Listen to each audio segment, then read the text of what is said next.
નમસ્કાર હિંમતનગરમાં આપનું સ્વાગત છે। ખાસ કરીને જે હિંમતનગર શહેર છે સાબરકાંઠાનું વડું મથક, ત્યાં અહીંયા મહેતાપુરા વિસ્તાર છે। આપ જોઈ શકો છો કે છેલ્લા 35 વર્ષથી નગરપાલિકામાં ભાજપનું શાસન છે અને આજે એવું થયું કે આ બાલ મંદિર દેખાય છે એ બાલ મંદિરની સામે જે ચારેક વૃક્ષો હતા એને આજે ધરાશાયી કરવાનું એક પ્લાનિંગ હતું। એટલે કે જે બગીચાનો જે આ વિભાગ છે જ્યાં બાલ મંદિર ઊભું છે એણે અહીંયા વૃક્ષો કાપવાનું નક્કી કર્યું હતું। કારણ એવું આપવામાં આવ્યું કે અહીંયા સુશોભનના વૃક્ષો વાવીશું અને જે અત્યારના જે વૃક્ષો છે એ વૃક્ષોને હટાવીને નવા વૃક્ષો વાવવાનું વાવેતરનું પ્લાનિંગ હતું। પરંતુ મુદ્દો એ છે કે બાળકો આજે બાલ મંદિરમાં ભણવા આવે તો એ બાલ મંદિરમાં ભણવા આવતા બાળકોને આ વૃક્ષોનો છાંયડો જ ના હોય તો શું તકલીફ પડે એ કાપનારા લોકોએ વિચાર્યું નહીં હોય।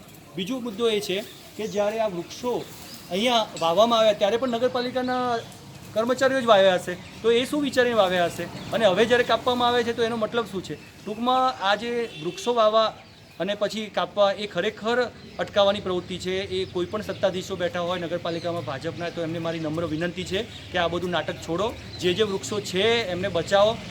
નરેન્દ્ર મોદીના જન્મદિવસ પર સપ્ટેમ્બર મહિનામાં હજારો વૃક્ષોનું વાવેતર થયું એવું હિંમતનગર નગરપાલિકા દાવો કરે છે, પરંતુ એ લોકો જે વૃક્ષો છે ઓલરેડી એ કેવા છે અને ક્યાં છે એને બચાવવાનું પણ તાત્કાલિક ધોરણે વિચારે એ પણ જરૂરી છે। અને આપ જોઈ શકો છો કે બાલ મંદિરનું જે આ પ્રાંગણ છે એમાં આ વૃક્ષોના 2 વૃક્ષો આજે ધરાશાયી કરી દેવામાં આવ્યા, વગર કારણે કાપી નાખવામાં આવે, જે બતાવે છે કે કેટલું અવિચારી તંત્ર અહીંયા કામ કરી રહ્યું છે। બાલ મંદિરના બાળકો હવે માર્ચ એપ્રિલમાં ગરમી પડશે ત્યારે શું કરશે અને કેવી રીતે અહીંયા ઊભા રહેશે, ત્યારે કેટલો તડકો પડશે એ આ જે નગરપાલિકાના અધિકારી છે એ વિચારી નથી શકતા।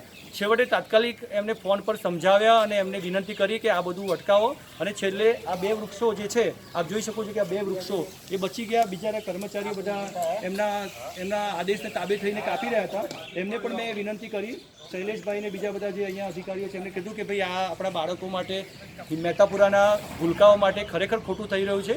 ત્યારે એ બધા સમજ્યા અને ખણુસિયાનો ફોન આવ્યો ત્યારે એણે આ વૃક્ષોને કાપવાનું બંધ કરાવ્યું। એટલે મારે નગરપાલિકાના કર્મચારીઓ અને બધા નગરપાલિકાના કોર્પોરેટરને કહેવું છે કે જે અવિચારી પગલાં ભરાય છે એની બહુ ખરાબ છાપ તમારા સમગ્ર નગરપાલિકા તંત્રને પહોંચશે અને સમગ્ર ભાજપની જિલ્લા ભાજપ અને સમગ્ર હિંમતનગર નગરપાલિકાના ભાજપની છાપ પણ ખરાબ થશે।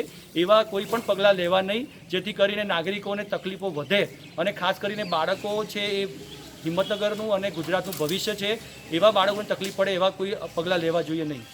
નીરવ જોશી, મહેતાપુરા, નમસ્કાર।